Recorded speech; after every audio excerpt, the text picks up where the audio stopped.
Inspiration मिले कि why we are studying electronics, जो कि थोड़ा नॉन कोर सब्जेक्ट है अगर फिजिक्स के पॉइंट ऑफ व्यू से देखें। सो मोस्टली या रफली इसके अराउंड 5 to 6 क्वेश्चंस आते हैं आपके नेट में। मैं भी सिर्फ नेट की बात कर रहा हूँ, not gate, but percentage overall almost constant है। So it cost about 20 to 25 या 24 marks. Okay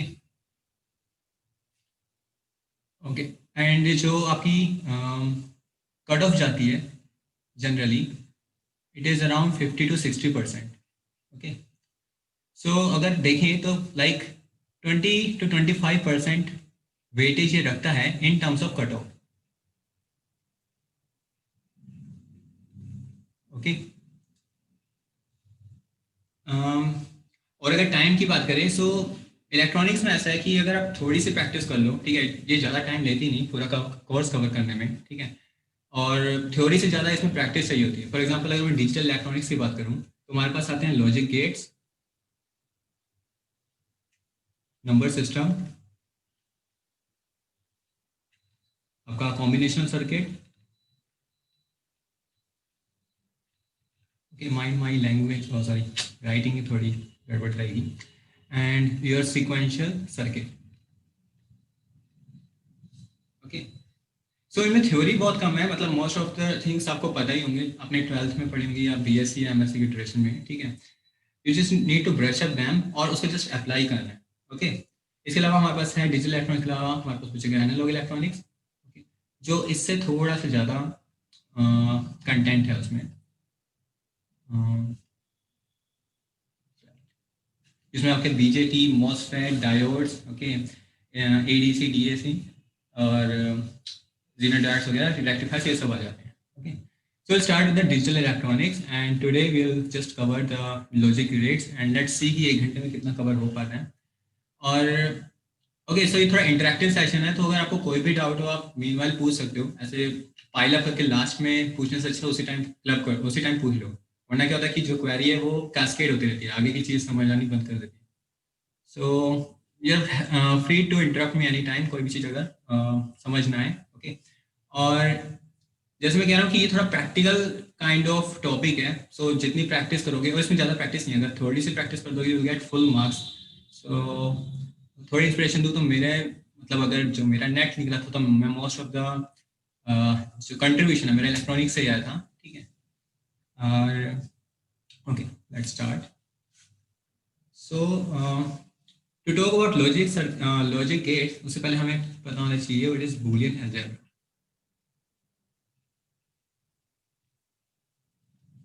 so it is a branch of algebra जिसमें जो वेरिएबल्स हैं which takes only value of truth and false, that is 1 and 0. So it is the algebra of 1 and 0, that means truth and false. Okay, बूल का meaning यही होता है, true और false. Okay, सो इसको study करने से पहले थोड़ी सी इंस्पिरेशन इसमें भी ले लेते हैं कि हम ये पढ़ के हो रहे हैं। ओके, सो जो इसकी डायरेक्ट एप्लीकेशन है you can apply it on the robotics. Okay, why? Because like a robot वो सिर्फ येस और नो में, जैसे अगर आपने कंप्यूटर प्रोग्राम्स बनाए होंगे, ठीक है, अगर नहीं बनाए तो भी कोई बात नहीं, it take some input and correspondingly कुछ आउटपुट देता है। ओके, तो अगर इनपुट हमारा आउटपुट भी लाइक येस और नो, अगर फॉर एग्जांपल आप एक रोबोट कार बना रही है, ऑटोमेटिक व्हीकल बना रहे हो, ठीक है, सो अब अगर आपको गाड़ी को आगे चलाना है या रोकना है, लेट्स से ये decision, so it is a decision based, right. So आपको डिसीजन लेना है येस और नो में, या ट्रूथ और फॉल्स ले लो, येस, नो, 0, 1 कुछ भी ले सकते हो, ठीक है। सो फॉर एग्जांपल आपके पास रोड है और आपकी जो रोबोट कार है वो जा रही है, सो किस किस पॉइंट पे ओके ये रुकनी चाहिए। फॉर एग्जांपल अगर कोई रेड लाइट आए, राइट, सो इसको क्या करना चाहिए, रुकना चाहिए। सो हमारा इनपुट क्या हो गया इस केस में, like for example a variable ले रहा हूँ जो ले सकता है जो रिप्रेजेंट कर रहा है रेड लाइट को। Okay, so we have some sensor जो सेंस कर रहा होगा कि like for example computer vision लगा लो, ओके, कि वो सेंस कर रहा है कि रेड लाइट हुई है नहीं, ठीक है। सो अगर रेड लाइट हुई है दैट मीन्स 1, अगर नहीं हुई है तो 0। तो उसके बेस पे क्या डिसीजन आना चाहिए। सो फॉर एग्जांपल अगर रेड लाइट आई है तो रुकना चाहिए, so that means it's output is depending upon A की वैल्यू 1 तो आउटपुट भी 1, decision yes, that means stop. ये बात थोड़ी समझ में आ रही है? Yes no? Okay, so okay, make some interaction, ठीक है। और क्या क्या चीजें हो सकती हैं जिसके जिसके इनपुट पे ये गाड़ी रुकनी चाहिए? Anyone from the audience? कोई आपकी कार चल रही है, किस पे रुकेगी केशव? सर उसके आगे अगर कोई कार आ जाए तो। अगर कोई कार आ जाए, ओके। सो अब अनदर वेरिएबल हो गया बी, कि बी किसको रिप्रेजेंट कर रहा है कि कोई और कार आ जाए, ठीक है। और क्या हो सकता है? फॉर एग्जांपल कोई आगे कोई बच्चा, पर्सन आ जाए, यस सर। पर्सन आ जाए, राइट, ठीक है। सो ये तो सिंपल से हो गए, ओके, ये सारे आप कर रहे हो, ठीक है। आउटपुट होना चाहिए इन सबका सम, राइट। सो मेरा जो आउटपुट हो गया वो हो गया ए प्लस बी प्लस सी, राइट। प्लस किसको रिप्रेजेंट करता है? ये थोड़ा बहुत पता होगा, राइट, कि अगर इनमें से कोई भी चीज ट्रू हो तो मेरा आउटपुट भी ट्रू होगा, उस केस में हम प्लस लगाते हैं, राइट। सो वहां ए प्लस बी प्लस सी, इनमें से कोई भी चीज अगर वन हो जाए तो मेरा आउटपुट भी क्या हो जाएगा? वन हो जाएगा।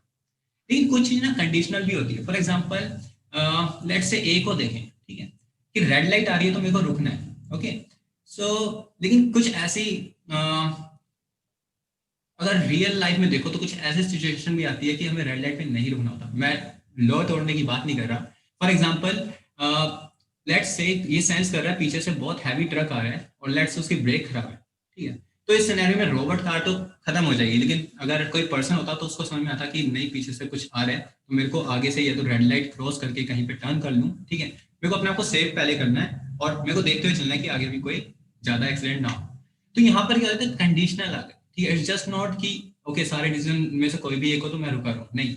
अब यहाँ पर एक अनदर वेरिएबल आ गया, ठीक है, फॉर एग्जांपल डी।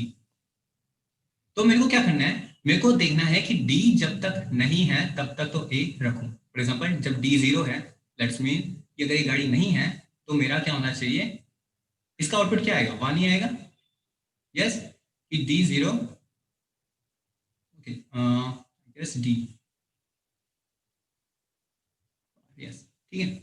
सो ये क्या होगी? अब दो, अब एक कंडीशन को, अब एक नॉर्मल कंडीशन को, ठीक है, एक कॉम्प्लेक्स कंडीशन में कन्वर्ट कर रहे हो कि मेरे को ये भी देखना है कि रेड लाइट को मैं तब तक फॉलो करूं जब तक और कुछ नहीं होना चाहिए, कि पिछले कोई गाड़ी आ जाए या कोई भी इंसिडेंट हो रहा है, ठीक है। उस केस में मेरे को रेड लाइट तोड़नी है या नहीं तोड़नी। तो इस तरह के जो आप क्या बनाते हो, एक लॉजिक गेट्स बनाते हो और मतलब रोबोटिक्स में अप्लाई करते हो।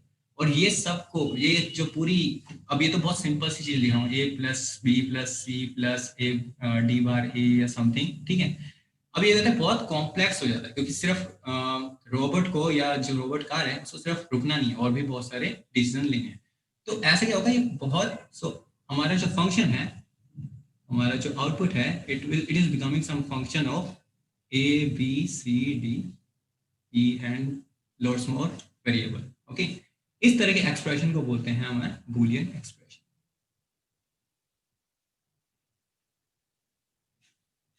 ओके। और इस स्टडी को बोलते हैं बूलियन अलजेब्रा, ओके। यहाँ तक कोई doubt? I guess straight forward है थोड़ा सा। So this is the inspiration for your logic gates या बूलियन अलजेब्रा, ओके। सो अब कई कंडीशन आएगी, ठीक है, अगर, क्योंकि ये सब, ये जितनी भी चीजें जो एक्सप्रेशन है जो भी आप लिख रहे हो, for example A plus B plus C plus D bar A जो हमने बनाया, ठीक है। अब इसको जो इम्प्लीमेंट करोगे, ठीक है, ये तो लॉजिक हो गया, दिस इज माय लॉजिक। अब इसको इम्प्लीमेंटेशन के लिए we need some devices, some physical things, ठीक है। तो ये सब जो चीजें हैं इम्प्लीमेंट होती है हमारे डायोड्स के थ्रू, हमारे ट्रांजिस्टर के through, even MOSFET we can use, okay. Switching circuits, ये तो शायद आज कवर करूंगा मैं, switching circuits, okay. So these are the physical things जो मिलाकर हमें ये एक्सप्रेशन बनाना है। नाउ अगर लेट्स से हम ट्रांजिस्टर का यूज करके एक्सप्रेशन बना रहे हैं तो हम क्या चाहेंगे कि हमारी सर्किटरी मिनिमम हो, ठीक है। हम कम से कम सर्किटरी लगे ताकि ताकि साइज भी स्मॉल हो, ओवरहेड भी कम हो, हीटिंग इश्यू ना हो। तो जितनी कम सर्किटरी में ये पूरा पूरा मैं रिजॉल्व कर दूं, ये पूरा पूरा एक्शन बना दूं, वो मेरे लिए बहुत ही कॉस्ट एफिशिएंट है, राइट। और बहुत चीजों में, साइज के टर्म्स में भी, मनी के टर्म्स में भी, टाइम के टर्म्स में भी, ठीक है। That's why we are studying Boolean algebra. और उसमें हम देखेंगे some kind of minimization techniques,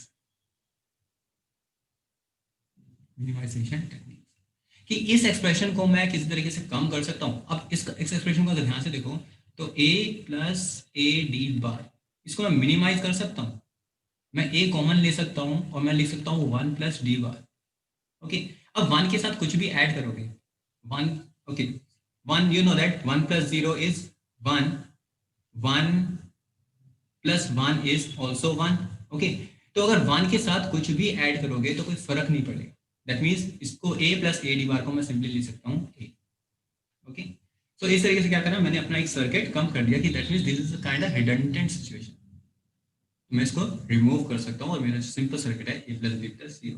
सो इस तरह के टेक्निक्स का यहाँ पे यूज होता है। ओके, तो हम ये टेक्निक्स हम सीखेंगे और सी एस आर पर्पज से भी जो न्यूमेरिकल्स आपके बनते हैं वो इसी पे ही बनते हैं कि किस तरीके से मिनिमाइज कर सकते हैं किस expression. So this is the motivation and let's talk about some mathematics and techniques. यहाँ तक कोई डाउट? ओके, कभी भी आप इंटरप्ट कर सकते हो, कोई भी चीज कोई समझना है, ठीक है। So now let's start with our algebra. Okay. So first is our knot theorem. कुछ चीज़ें आपको ऑलरेडी पता होंगी but it's good to brush up those things. So not theorem क्या कहती है कि अगर कोई वेरिएबल ए है और उसके आगे कुछ इस तरह का लॉजिक गेट लगा तो not gate, then it will give a bar. That means इसका अगर मैं ट्रुथ टेबल बनाऊं, सो ट्रुथ टेबल में this is my output and this is my input. Okay, so truth table क्या होती है हमारी, किस इनपुट पे क्या आउटपुट आ रहा है। सो ये क्या कर रहा है, हमेशा उसका नोट कर रहा है, सो दैट मीन्स 0 का 1 कर रहा है और 1 का 0 कर रहा है। इस तरीके से we have and theorem. And theorem में हमारे पास मोर देन 1 वेरिएबल होता है, तो मैं जस्ट 2 वेरिएबल्स का एग्जांपल ले रहा हूँ। सो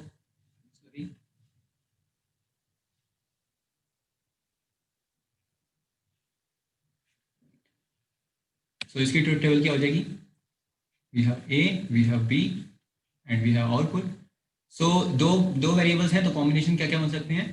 सो नंबर ऑफ कॉम्बिनेशन आप ऐसे निकाल सकते हो 2 raised to power n, where n is the number of variables. तो यहाँ पे 2 वेरिएबल्स हैं तो 2 raised to power 2, total 4 combination बनने चाहिए। So combination are 0 0 0 1 1 0 and 1 1 and this is a plus b is y. So 0 plus 0 0 1 1 1. This is the truth table. Sorry, this is or not and mistake. This is or here. Okay, so and similarly, so मैं just for the sake of completion मैं सारे लिख देता हूँ. So we have AND theorem. So it is just 2 variables and we have AND y a b, just y equals to a dot b, and similarly we have, I guess this is kind of okay. So we have a, we have b, we have y. 0 0 gives 0, 0 1 gives 0, 1 0 gives 0, 1 1 gives 1. Okay, इसमें तो किसी को I guess problem नहीं है, अगर है तो बता दो। ये चीज क्लियर है, ये किस तरीके से कर रहे हैं।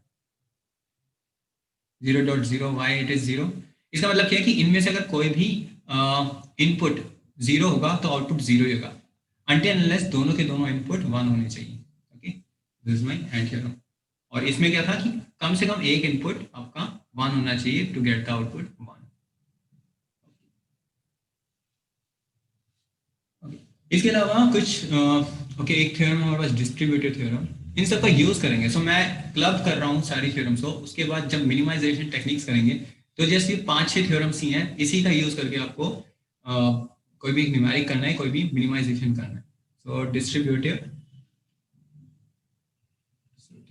Theorem, and this is the most important, क्योंकि अगर नॉर्मल अलजेब्रा में होगी तो यही थ्योरम मोस्टली यूज होगी।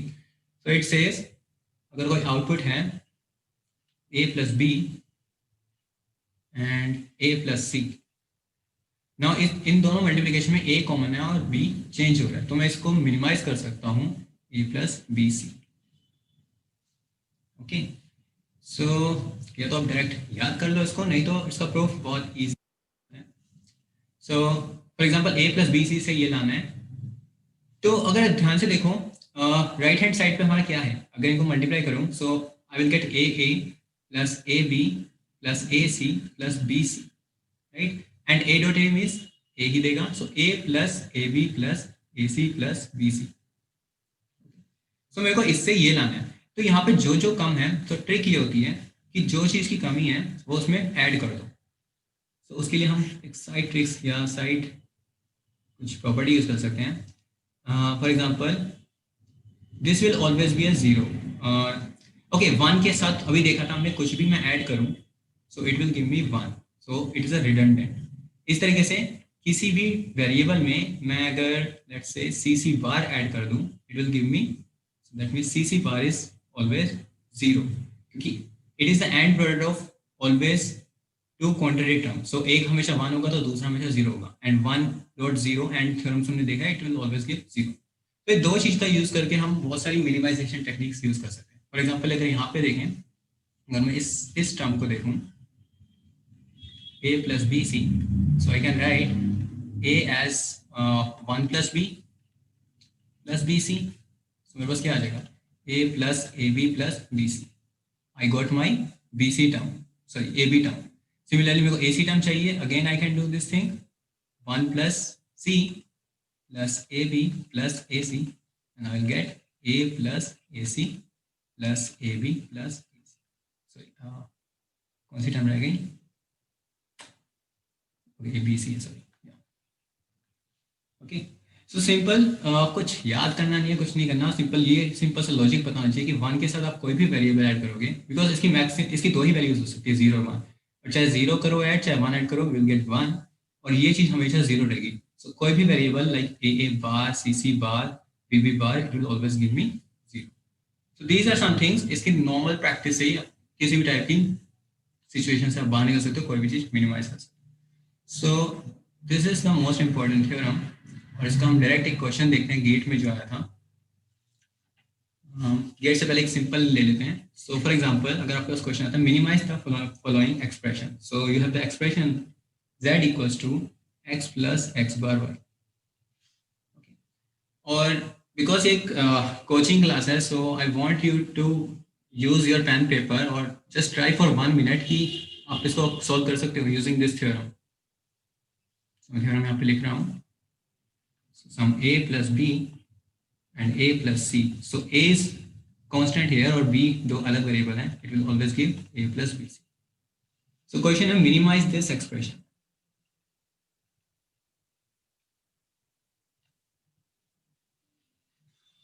Keshav Manav Saheb, can anyone try this? x plus Y होगा। x plus y हो रहा है, राइट? सो हमने क्या करा है कि इसका अपोजिट लगा दिया, राइट?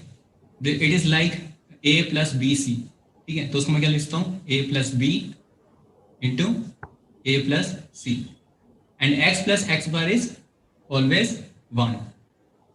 why?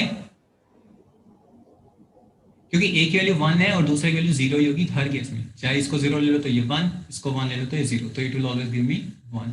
इसको भी वहां लिख देते हैं, a plus a bar will always give।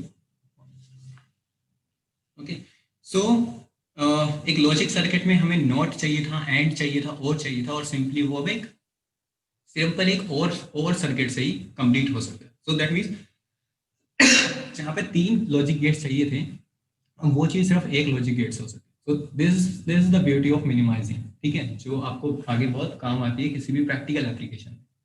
Okay, तो मैं जस्ट एक और लिख रहा हूँ, ट्राई दिस वन। ये बहुत पहले गेट में आया था, इट इज इजी वन, और इसलिए बहुत पहले आया था, अब नहीं आते, but it will give you a sense of doing things. Try this one.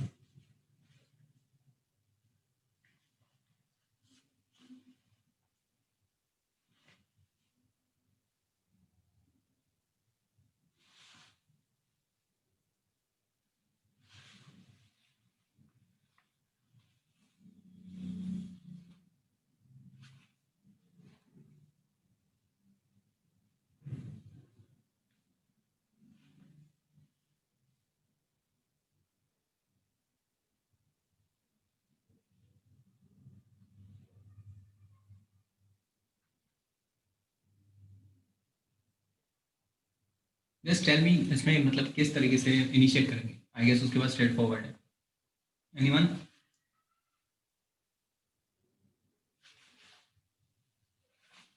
Sir पहले दो टर्म उठा के जो उनके ऊपर डिस्ट्रीब्यूटिव प्रॉपर्टी लगा देना है। एग्जैक्टली। सो हम यहाँ पे क्या कर सकते हैं, ये टर्म्स कांस्टेंट है, राइट। सो इसको x ले सकते हो या कुछ भी कर सकते हो। So let's say a bar plus b bar equals to x, तो सिंपल से वही बन जाएगा x plus C bar into X plus C, और ये इस टाइप कुछ बन जाएगा। तो हमारे पास क्या आ जाएगा, सिंपल x। ओके, तो जल्दी से लगा ही देते हैं। So we have x plus C bar and x plus C, और प्लस ये जो भी टर्म बची है, now this is x plus C C bar is our like 0। सो हमारे पास क्या बचेगा, सिर्फ x बचेगा, और यहाँ पे बचेगा a bar plus b plus C bar. अब इस x को वापस खोल दो और फिर पूरा लगाओ, then you will get. So after you can do it yourself also. Time कम है तो मैं थोड़ा स्किप कर रहा हूँ, you will get something like this. Okay, you can try it after this class also. ये स्लाइड्स आपको मिल जाएंगी, ठीक है। यहाँ कोई doubt? No no sir. So इस तरीके से, सो ये हो गया बूलियन अलजेब्रा, ठीक है। अलजेब्रा का यूज करके, ठीक है, अभी तो ये बहुत सिंपल एक्सप्रेशन है, कुछ भी किसी भी तरह का कॉम्प्लेक्स टाइप का भी आपको मिल जाए तो बहुत इजीली आप ये 3-4 प्रॉपर्टीज का यूज करके इसको मिनिमाइज कर सकते हो, ठीक है। This is the minimisation technique using algebra.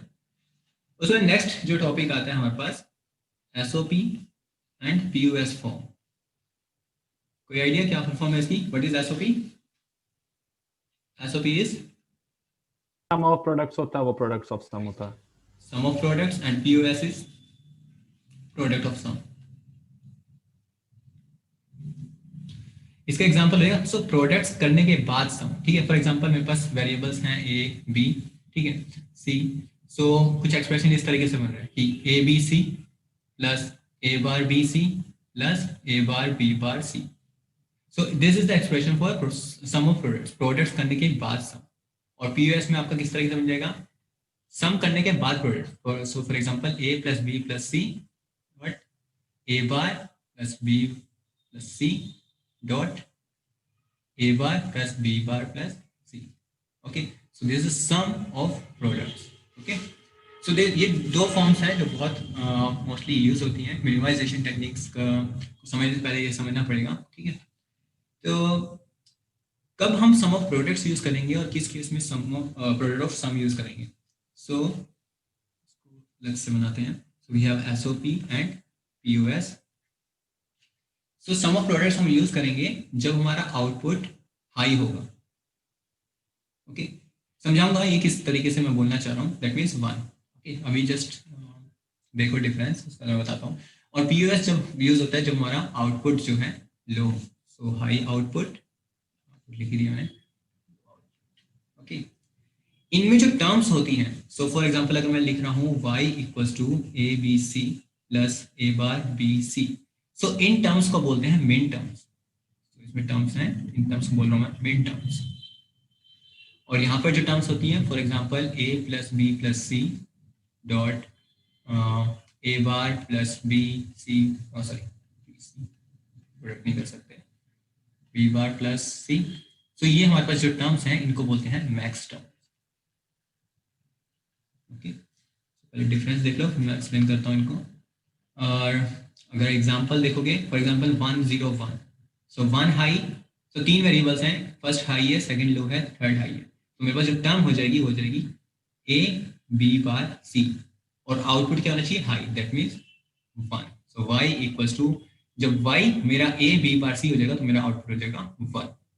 इस तरीके से अगर 1 0 1 में ही मैं एग्जांपल लगा हूं तो मेरा y हो जाएगा 1, क्या हो जाएगा, a bar, okay, plus b plus c बार। इसमें अपोजिट होता है। ओके, यहाँ पे 1 is a bar, 0 b and c bar is, और आउटपुट क्या आना चाहिए, 0। सो एक तरीके से कॉम्प्लीमेंट्री टर्म्स है, देख रहे हो, जहाँ पे वो हाई है वहाँ पे वो लो है, जहाँ पे मिन है वहाँ पे मैक्स है, जहाँ पे प्रोडक्ट है वहाँ पे सम है, जहाँ पे सम है वहाँ प्रोडक्ट है, ठीक है। इसको और अच्छे से समझेंगे, डोंट वरी अगर अभी थोड़ा कंफ्यूजन आ रही है तो।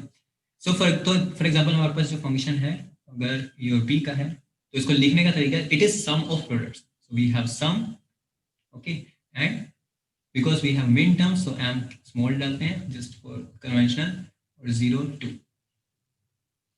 और इसको लिखने का तरीका है F A B, that is function of just two variables, it is product of sum, so product, और बिकॉज मैक्स टर्म हो रही है तो कैपिटल एम और 1 3।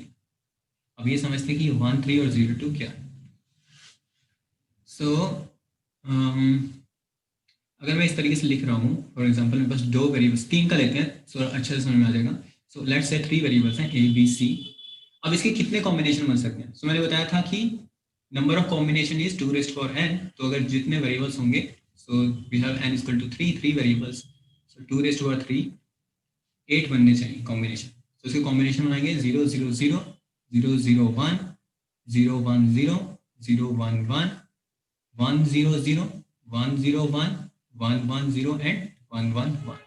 So this is 0 1 2 3 4 5 6 7.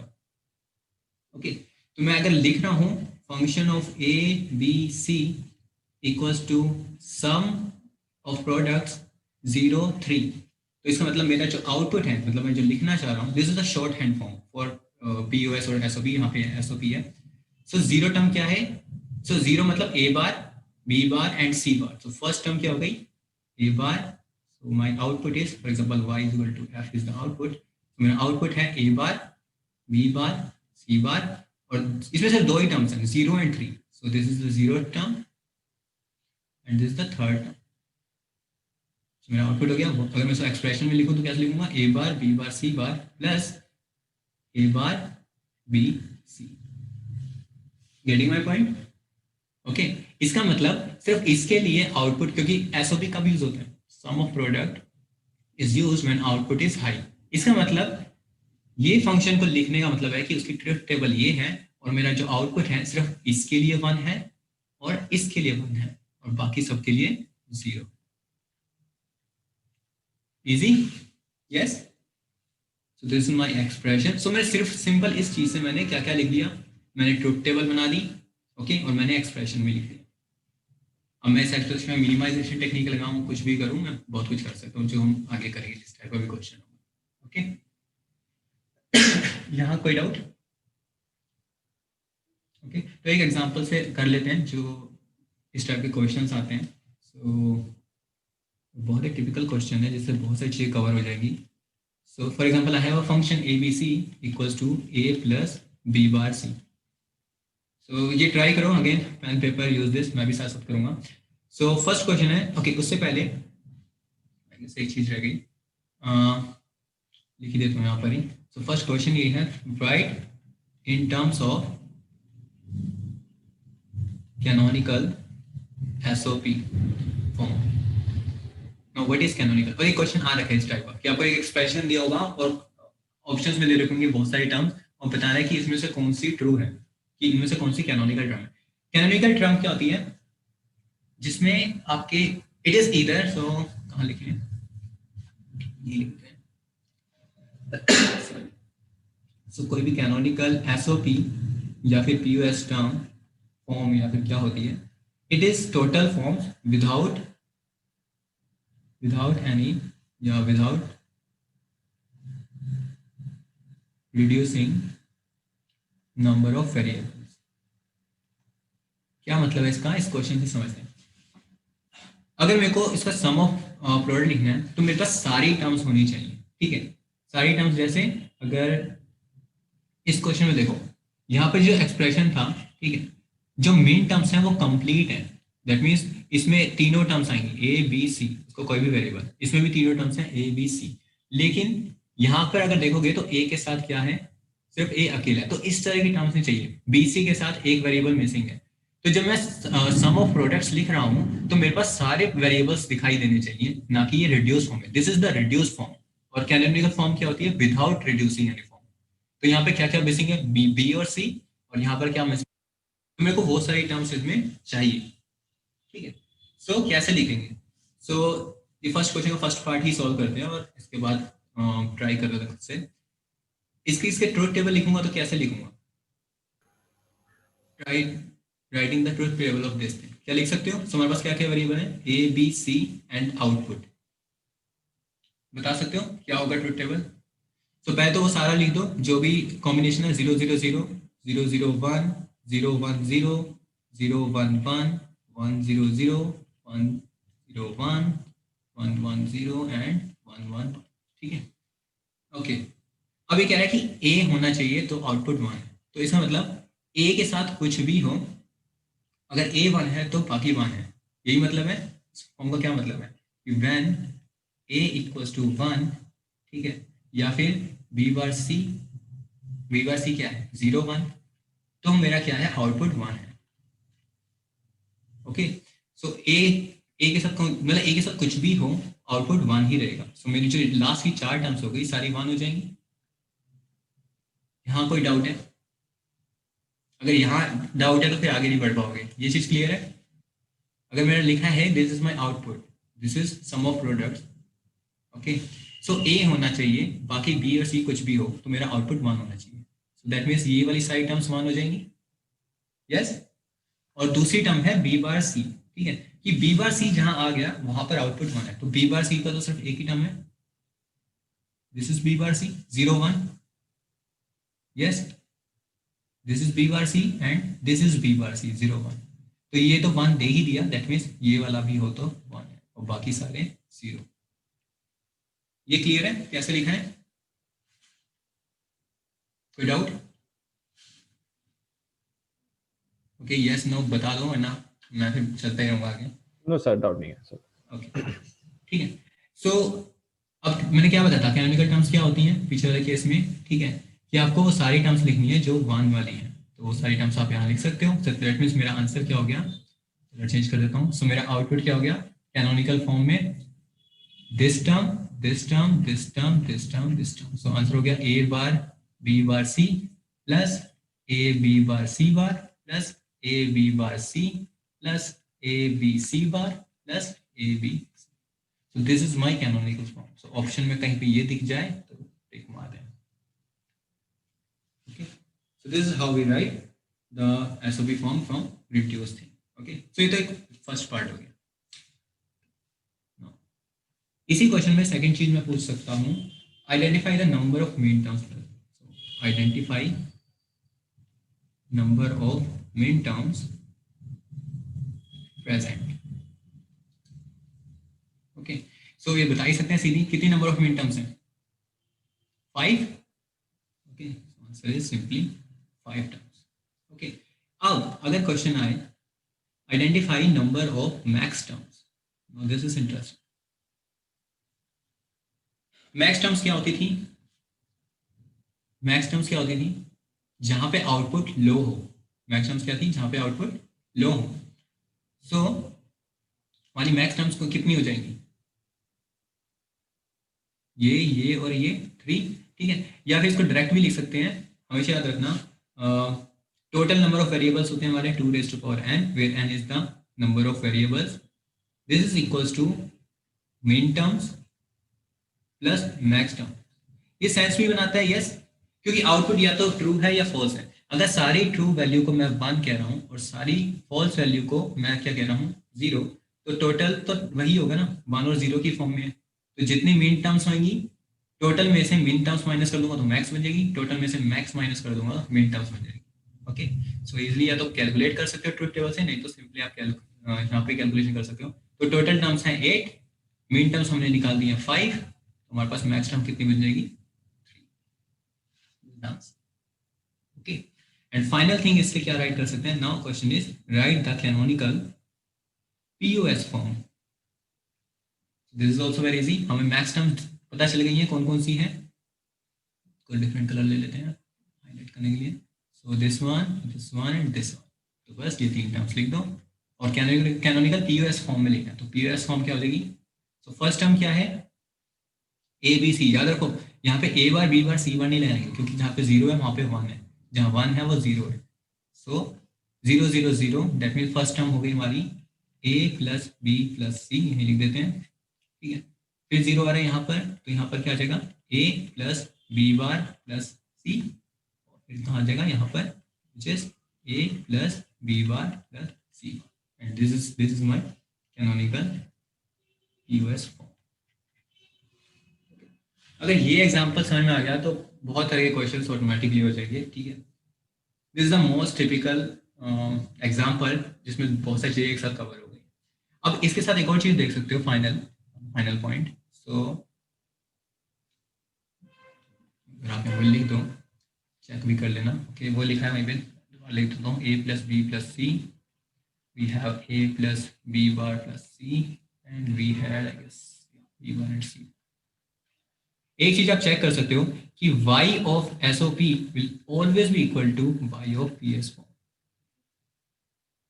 ये दोनों एक्सप्रेशन इक्वल हैं, इक्विवेलेंट हैं ऑलवेज। दैट मीन्स इसको मल्टीप्लाई करो, ठीक है, इसको खोलो, इसको मतलब वही जैसे कर सकते हैं एक्सपेंड मल्टीप्लाई करके, इसको PS की फॉर्म में लिखोगे, you will get the same answer, this one. Okay, so y of SOP will always be equal to y of US। okay, सो अब एक क्वेश्चन कर लेते हैं जो नेट में आया था, ठीक है, और देखते हैं कि कितना कितना समझ में आया है। So I have expression for 5 variables now, and it is given a plus d bar e। So I guess 2 minute देता हूँ मैं, एक बार खुद का ट्राई करो कैसे हो सकता है। Find number of max term and min terms, ठीक है, एंड योर ऑप्शंस आर 12 20, 20 12, 16 16 एंड 14 18। ओके, एक हिंट दे सकता हूँ, सी इसकी ट्रुथ टेबल बनाने बैठोगे तो मतलब आई गेस पूरे 3 घंटे में यही करते रहोगे। So think in terms of logic, जो बाकी चीज़ें हमें बताइए कि कैसे निकाल सकते हैं मैक्स टर्म और mid terms. This is the expression, so take your time, few time, yes just tell me कि क्या लॉजिक लगा सकते सर पहला वाला ऑप्शन करेक्ट होगा, 12 20। हैं। कैसे? सर क्या कहते हैं, जो ए वाला टर्म है वो हमारा 8 के साथ होने वाला है, मतलब टोटल इसमें 16 टर्म आएंगे, तो 8 में जो है ए हमारा 1 रहने वाला है।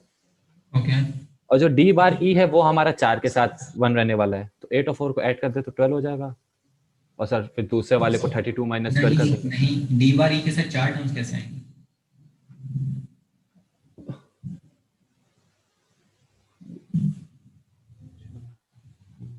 ओके सर, डी बार ई के साथ आंसर सही है, लेकिन कुछ कुछ गलत कर रहा है एक्सप्लेनेशन में।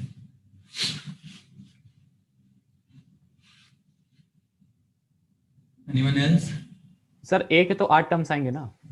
हाँ, 8 टर्म्स आएंगे। तुम कितनी करते हो अभी? सर ए 8, ओके। और सर डी बार ई के सर 4 आने चाहिए, तभी सर 12 होगा, अगर मेरा सही है फिर तो। ए के साथ 16 टर्म्स हैं।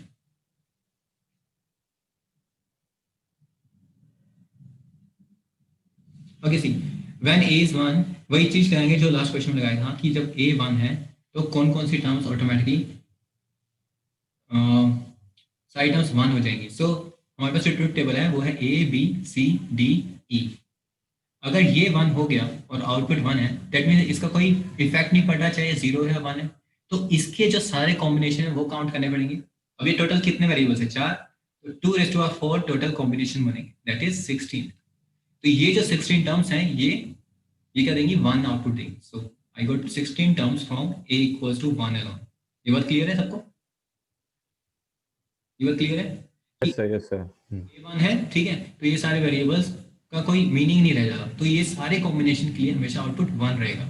तो मेरी जितने भी आएंगे A B bar C bar D bar plus B C D bar, सारे कॉम्बिनेशन के लिए 1 रहेगा। तो मेरे पास टोटल 16 टर्म्स आ गए। Second, I have D bar E. शब्द तुमने लॉजिक से लगाया, लेकिन थोड़ा सा जल्दबाजी कर दी, बहुत जल्दी आंसर दे देगा। तो डी बार ई, इसके साथ अब कितने हो जाएंगे? सो डी और ई को मैंने फिक्स कर दिया, दैट मीन्स 0 और 1। तो मेरे पास टोटल कितने कॉम्बिनेशन बचे? 2⁻3, दैट मीन्स 8 टर्म्स बचे। यहाँ से मेरे पास 8 टर्म्स आ गई। ओके, और वही चीज जो मैंने लास्ट टाइम कही थी, अगर इस क्वेश्चन में याद हो, कि ये वाली टर्म 2 बार काउंट हो रही थी, राइट? याद है जो मैंने इसको फिक्स करा था बी बार सी को, और आउटपुट देखा था, तो ये टर्म थी, ये टर्म थी, लेकिन ये वाली ऑलरेडी काउंट हो गई थी 1 में। सिमिलरली यहाँ पर भी कितनी टर्म्स होंगी जो ये वाली काउंट हो चुकी होंगी? सो ए कर दिया D bar E, that means 2⁻², सिर्फ यही वेरिएबल्स हैं, तो मतलब 4 टर्म्स ऑलरेडी ए में काउंट हो गई, तो मेरे पास 4 टर्म्स ऑलरेडी काउंट होगी, तो माइनस कर दो, तो टोटल हमारे पास आ जाएगी 20 टर्म। लास्ट पॉइंट समझ में आया? डी बार ई में हमारे पास 2⁻3 8 टर्म्स थी, और ए लास्ट टर्म और एक बार बता दो, वो जो 4 टर्म का। बराबर है चीज। ये बात क्लियर है 16 और 8 टर्म्स वाली, राइट? ये क्लियर है कि ए फिक्स है तो ये 4 वेरिएबल्स बचे, तो 16 टर्म्स यहाँ से आ गई, और जब मैंने डी बार ई को फिक्स कर दिया तो 8 टर्म्स यहाँ पे बच गई, ठीक है। अब यहाँ पर ए को 2 बार काउंट हो गया, सी डी बार ई को जब मैंने फिक्स करा, ठीक है, तो ए भी तो 4 बार 1 आएगा, जो मैं ऑलरेडी यहाँ पर काउंट कर चुका हूँ। मैंने इसको फिक्स करके जो 8 टर्म्स देखी हैं, उस 8 में ए के सारे कॉम्बिनेशन में ऑलरेडी काउंट कर चुका हूँ, जहाँ पे ए 1 था, तो मेरे को वो चीज रिमूव करनी होगी। क्लियर? वो 4 क्यों पता चल रहा है, मतलब अच्छा, वो तो 4 कैसे? वो 4 कैसे? हाँ, ओके ओके, क्योंकि अगर मैं ए फिक्स कर दूंगा, हाँ। ठीक है, डी बार ई भी फिक्स कर दूंगा, तो कितने बचे वेरिएबल्स? या तो इसको इस तरीके से देख लो, ये हाँ, 8 टर्म्स हटाओ, राइट? हाँ। ए फिक्स कर दिया है, डी बार ई फिक्स कर दिया, तो कितने बचे? 2 टर्म्स। हाँ 2⁻4, तो यहाँ से 4 टर्म्स। हाँ, तो या तो 8 में से पूरे में से कैलकुलेट करके माइनस कर दो, या फिर सिंपली इस तरीके से देखो, ठीक ठीक। ठीक। सो टोटल हमारे पास 20 टर्म्स बचे। तो ये 20 टर्म्स मेन टर्म्स हैं, क्योंकि हम आउटपुट हाई के लिए देख रहे हैं, ठीक है। और जो बची वो क्या होगी? Max terms. तो टोटल टर्म्स कितनी है? टोटल टर्म्स है 2⁻5, दैट इज 32। 32 में 20 गए, we got 12 terms. Answer is. कोई डाउट यहाँ पे? नहीं, ठीक है। ठीक है, तो इस तरह से करते हैं। कोई नहीं, ये वाली चीज अगर अभी भी समझ नहीं आई तो एक बार खुद यही क्वेश्चन रिपीट करना, ठीक है। अगर डाउट सही सेम रहता है तो दोबारा एक्सप्लेन कर दूंगा, ठीक है। एक बार वही ये जो इलेक्ट्रॉनिक्स है, ठीक है, मोस्टली जब तक खुद हाथ से नहीं करोगे तो मतलब जहन में नहीं बैठती इस टाइप का कुछ, लेकिन फंडा समझ में आया कि मतलब कर किस तरीके से रहे, जो फंडामेंटल्स।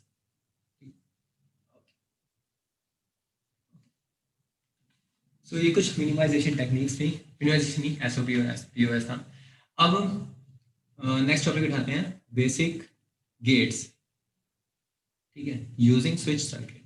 सो मैंने कहा था कि गेट्स की जो इम्प्लीमेंटेशन है, ठीक है, ट्रांजिस्टर से भी कर सकते हो, डायोड से कर सकते हो, ठीक है, स्विचिंग सर्किट से कर सकते हो। तो किसी एक को उठा लेते हैं, और जो 2 मेन चीज़ें, अभी तो बहुत कम आते हैं इस टाइप के क्वेश्चन, बट समझने के लिए बहुत इंपॉर्टेंट है स्विचिंग सर्किट स्टार्ट करना, ठीक है, कि स्विचिंग सर्किट से हम कैसे कोई गेट्स बना सकते हैं। तो फॉर एग्जांपल अगर मेरे को बनाना है नॉट गेट, तो नॉट गेट का लॉजिक क्या था? एक ही वेरिएबल है और एक आउटपुट है, सो 0 का 1, 1 का 0, this is my not gate. अब मेरे को स्विचिंग सर्किट बनाना है, स्विचिंग सर्किट मतलब ऑन ऑफ का यूज करना है। तो मैं क्या कर सकता हूँ, एक स्विच लगा सकता हूँ और आउटपुट देख सकता हूँ अपनी एलईडी बल्ब में कि ये चल रहा है नहीं चल रहा। ओके, ये नॉट पहले नॉर्मल वाला करते हैं, sorry, simple buffer circuit. Buffer circuit क्या होता है? बफर का सिंबल, हाँ ओके, कि जो आउटपुट है वही, जो इनपुट है वही आउटपुट पे ले आना। ओके, मैं बताऊंगा इसका यूज कहाँ पे होता है। दैट मीन्स 0 का 0 और 1 का 1। तो उसके लिए हम क्या कर सकते हैं? सो ये जो बल्ब है वहाँ पे हमारा आउटपुट आ रहा है, और जो यहाँ से मैं वोल्टेज प्रोवाइड कर रहा हूँ, ठीक है, एनी वोल्टेज, क्योंकि हम डिजिटल में आ गया है, तो मैं अगर कुछ वोल्टेज नहीं दे रहा तो उसको मैं कह सकता हूँ कि नहीं आ रही, और कुछ दे रहा हूँ तो दैट मीन्स वो 1, तो 0 और 1 इस तरीके से दे सकता हूँ। तो मेरा इनपुट क्या हो गया यहाँ पे? वोल्टेज जो भी प्रोवाइड करूंगा। अब ये स्विच ओपन है, दैट मीन्स आउटपुट क्या गया? 0, और स्विच क्लोज है तो आउटपुट हो गया 1, ठीक है। इस टाइप के सर्किट्स को बोलते हैं, गेट्स को बोलते हैं बफर सर्किट, बफर गेट। और ये इसका यूज होता है मेनली आपके, फॉर एग्जांपल आपके घर में कुछ ऐसे अप्लाइंसेज हैं, ठीक है, जो खराब हो सकती है, क्योंकि बाहर से इनपुट आ रहा है तो बहुत हाई भी आ सकता है, बहुत लो भी आ सकता है, तो चीज़ों को खराब कर सकता है। तो उसको हम डायरेक्ट नहीं भेजते, उसको पहले हम रख लेते हैं क्योंकि हाई हो गया है, और उसके बाद हम जब स्टेबल हो जाएगा तब हम इसको क्लोज करेंगे। तो हमें देना तो आउटपुट वही है जो इनपुट में आ रहा है, लेकिन थोड़ा डिले करके, ठीक है। This is called buffer circuit. Now अगर मेरे को नोट बनाना है, नोट गेट बनाना है, दैट मीन्स ए और वाई, सो 0 का 1, 1 का 0, तो इसको मैं क्या कर सकता हूँ? स्विच को मैं लगाऊंगा पैरेलल में। यस, सोच पा रहे हैं? इसको अगर मैं लगाऊं तो क्या आएगा, this is my input, voltage input, और यहाँ आउटपुट आ रहा है। अब जब ये ओपन होगा तो पूरी की पूरी वोल्टेज यहाँ से जाएगी, हमें पता है यस, यहाँ ये तो शॉर्ट सर्किट है, तो अगर मैं इसको ओपन कर रहा हूँ तो पूरी पूरी वोल्टेज यहाँ पर आएगी, तो आउटपुट 1 आ जाएगा।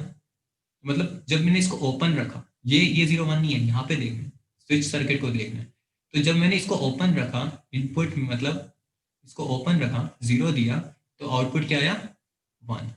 और जब मैंने इसको क्लोज करा, 1 दिया, तो आउटपुट आया 0। ओके, तो हमारे जो कंट्रोलिंग वेरिएबल है वो है स्विच, एक स्विच को यूज कर, तो इसको ओपन रखा तो आउटपुट 1, इसको क्लोज रखा तो आउटपुट 0।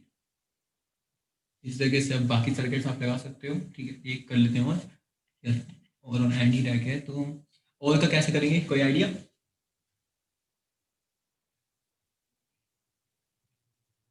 कोई आइडिया कैसे करेंगे? तो एंड के लिए क्या चाहिए, ए सॉरी, और के लिए क्या चाहिए,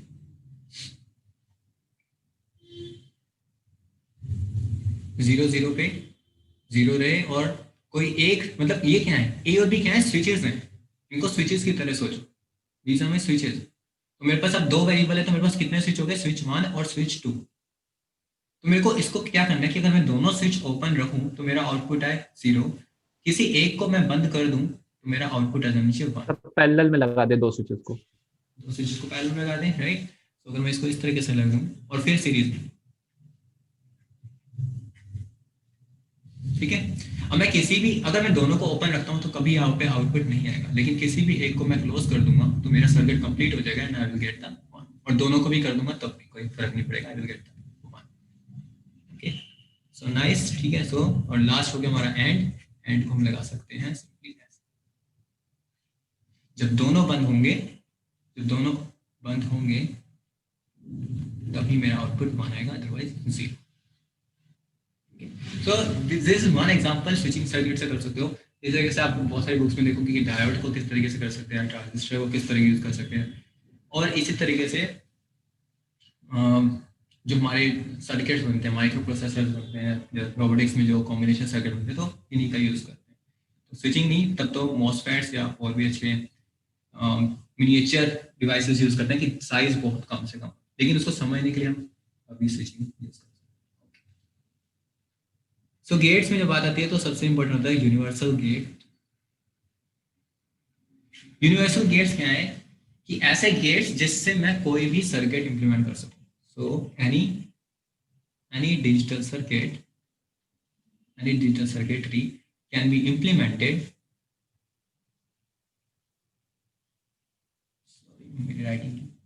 बाय यूजिंग दीज गेट्स। तो कौन कौन से यूनिवर्सल गेट्स हैं, we have NAND and we have NOR। Okay, तो इन NAND का यूज करके कुछ भी बना सकते हो, ठीक है, और बनाओ, एंड बनाओ, एक्सोर बनाओ, ठीक है। NAND गेट हमारा क्या होता है, NAND is our and plus और, एंड NOR इज अवर और plus not. Sir and plus not होगा ऊपर, ठीक है। सो एंड के बाद अगर मैं नोट लगा दूं, this is my NAND gate, तो इसका ट्रुथ टेबल क्या हो जाएगी,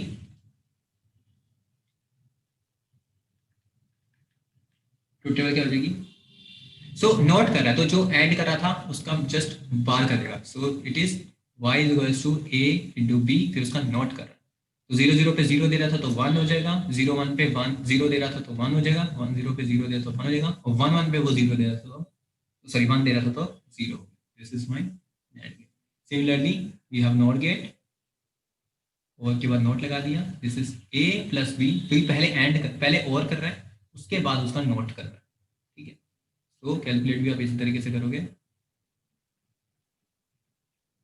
तो 0 0 पे क्या दे रहा था, 0, तो क्या आ जाएगा 1, और बाकी सबके लिए, ठीक है।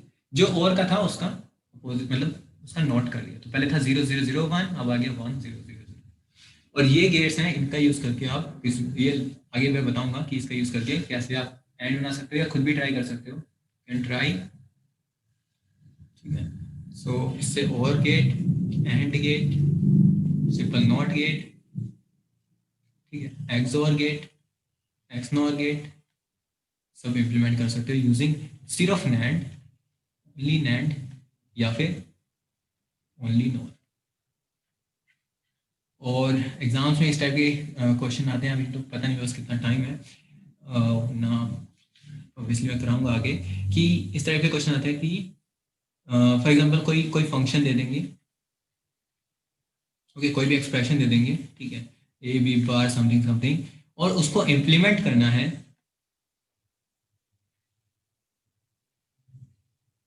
Implement using NAND gate only. अब इसमें एक प्रॉब्लम हो सकती है कि ओके मेरे को तो पता है कि एक बार मैंने बनाना सीख लिया कि फॉर एग्जांपल नैंड से और कैसे बनाता हूँ, एंड कैसे बनाता हूँ, नोट कैसे बनाता हूँ। फॉर एग्जांपल मैं दिखा भी देता हूँ, अगर ये आप ट्राई करो, अगर मैं दोनों पे सेम इनपुट दे दूँ तो ये क्या बन जाएगा, यहाँ पे भी ए आ रहा है, यहाँ पे भी ए आ रहा है, ए का and, A dot A is always a, और उसके बाद उसका नोट कर रहा है, दैट मीन्स मेरा आउटपुट क्या आ रहा है, ए बार। तो मैंने एक नैंड गेट से नोट गेट बना दिया। तो अगर मेरे को पता, यहाँ पे एक प्रॉब्लम है इम्प्लीमेंट में कि मेरे को पता है कि नैंड से मैं कुछ भी बना सकता हूँ, तो अगर मेरे को कोई भी लॉजिक मिलेगा ए प्लस बी सी बार, तो मेरे को पता है कि कैसे कैसे बनाना है, मैं अलग अलग लेकर उनको यूज कर सकता हूँ। इसमें दिक्कत ये आएगी कि आपके पास पूरी फ्रीडम है कि कितने भी नैंड गेट यूज कर दें, बट वो तो एक प्रॉब्लम हो गई ना कि आप कितने भी गेट थोड़ा यूज करोगे। सो क्वेश्चन जो आता है कि इम्प्लीमेंट यूजिंग नैंड गेट्स, या फिर सिंपल आएगा question find using minimum number of NAND gates. तो क्वेश्चन आएगा इसको इम्प्लीमेंट करने के लिए कितने मिनिमम गेट्स चाहिए, तो ऑप्शन आएगा 4 3 2 5।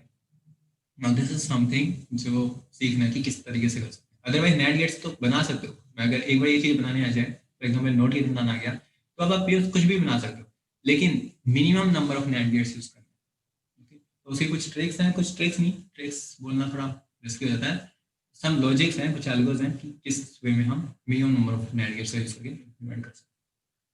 सो आई थिंक टाइम हो गया मेरे पास, अभी है तो बहुत कुछ करने को, but I think it's a good place to stop.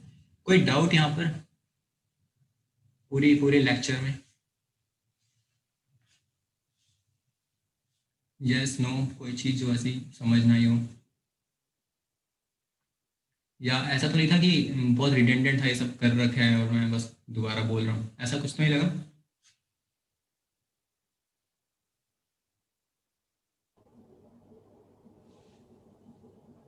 तुम यार कुछ तो इंटरेक्ट करो। नहीं नहीं ठीक था, क्योंकि ये पढ़ना चाहिए ना यार। ओके ओके, तो क्लियर हुआ कोई हाँ, ऐसा? क्लियर हुआ, क्लियर, बहुत क्लियर हुआ। That's good. ठीक है, सो ऐसे भी डेमो क्लास थी, ठीक है, बट दिस इज अ वे, ठीक है, जो अगर इलेक्ट्रॉनिक स्टार्ट होगी तो इसमें आपको ये करना है कि कुछ फॉर एग्जांपल लॉजिक गेट्स ही हैं, ठीक है, तो जैसे कुछ मिनिमाइजेशन टेक्निक सीखी, ठीक है, अभी इसके बाद आएगा मिनिमाइजेशन टेक्निक यूजिंग के मैप, ठीक है, ये 4 वेरिएबल्स की मोस्टली यूज होती है, ठीक है। तो इससे बाहर अगर अगर because we are doing coaching, ठीक है, तो हमारे पास एक फिक्स टारगेट है कि नेट क्लियर करना है, obviously we have to stick with the fundamentals, ठीक है, but if you get some kind of जैसे ट्रिक्स बोल रहा हूँ, इसको एल्गोस भी कह सकते हैं, ठीक है, तो ये आपको एक कॉम्पिटिटिव एज देता है कि कम टाइम में चीज इंप्लीमेंट हो जाए, मतलब क्वेश्चन हो जाए और हम नेक्स्ट पे मूव ऑन हो जाए। ओके, सो ये दोनों चीजें ही करनी है, और अगर ट्रिक्स भूल जाओ या एल्गो भूल जाओ, then we have to switch back to the fundamentals, इसमें थोड़ा सा ज्यादा टाइम लग सकता है, but it will give a assurity कि वो क्वेश्चन हो जाना चाहिए। फॉर एग्जांपल बूलियन अलजेब्रा के फंडामेंटल्स आ गए, तो किसी भी टाइप की विदाउट यूजिंग फैंसी टेक्निक्स, ठीक है, आप फंडामेंटल का यूज करके वो मिनिमाइजेशन कर सकते हो, वो एग्जाम में वो क्रैक हो ही जाएगा। ठीक, सो इन टर्म्स ऑफ इलेक्ट्रॉनिक्स यही कहूँगा कि कम टाइम में, ठीक है, ये चीज़ पूरा कोर्स कंप्लीट हो सकता है। सेकंड, ये आपको एक एज देता है कि कुछ प्रैक्टिस से, ठीक है, थोड़ी बहुत प्रैक्टिस से ही हर टाइप के क्वेश्चन हो जाते हैं। तो आप देखोगे अगर नहीं हो पाते वो तो अलग बात है, लेकिन आई गेस जो मैंने फील करा है और सही पूछा है तो यही होता है कि थोड़ी बहुत प्रैक्टिस चाहिए, इट विल बी ओके। ठीक है, सो यहीं पे स्टॉप करते हैं, और अगर कोई इसके बाद क्वेरी या डाउट है तो you know how to reach me, ठीक है, सबके पास नंबर है। ओके, ठीक है, स्टॉप करते हैं। कोई डाउट किसी को? Yes no? No sir, sir clear हो गया सर। सर इलेक्ट्रॉनिक्स के लिए सर कौन सी बुक रिकमेंड करेंगे? ओके, अलग अलग उसके लिए अलग अलग है। फॉर एग्जांपल डिजिटल के लिए मैं रिकमेंड करूंगा सालिवान। उसमें भी सारे टॉपिक्स नहीं पढ़ने, अच्छा we have to stick with some, क्योंकि जैसे अगर CSR में देखोगे तो सिंपल लिखा है लॉजिक गेट्स, ठीक है, बट वहाँ पे स्पेसिफिकली नहीं लिखा होगा कि के मैप करना है या कोई ऐसी टेक्निक्स करनी है जो 5 वेरिएबल्स के लिए यूज होती है या नहीं, ठीक है। सो बट यस, उसको एज अ रेफरेंस लेके आप कर सकते हो। बाकी जितना मैं नोट्स हैं आई गेस ये एनफ है, और मोस्टली आप जो फोकस करो मतलब क्वेश्चन प्रैक्टिस पे। फंडामेंटल्स के लिए यस, फंडामेंटल्स के लिए उठाओ आप टीचर के लिए सालिवान है। बाकी के लिए फिर मैं जैसे से बता दूंगा। एनालॉग के लिए दूसरी बुक है, बलबीर सिंह है। बलबीर सिंह इसलिए क्योंकि Balbir Singh for for analog, so ये जो इंडियन राइटर्स हैं काफ़ी ये स्पेसिफिकली बहुत अच्छी बुक है एनालॉग के लिए, थोड़े बेसिक समझने के लिए। बेसिक के साथ साथ ये क्वेश्चन प्रैक्टिस साथ साथ हो जाता है, तो इट इज़ लाइक कि एक एक टीचिंग पर्पस के वजह से, मतलब कि एक ऐसा लग रहा है कि कोई पढ़ा रहा है, तो उस वे में काफ़ी अच्छी बुक है। So I recommend this for analog and this for digital. Okay sir. के लिए डिफरेंट होगी। सो इन सबकी सबको खरीदने की जरूरत नहीं है, ई बुक्स इजिली अवेलेबल हैं इन सब की। ओके, ठीक है, और नहीं तो फिर नेक्स्ट क्लास में। Thank you sir. Okay, bye bye.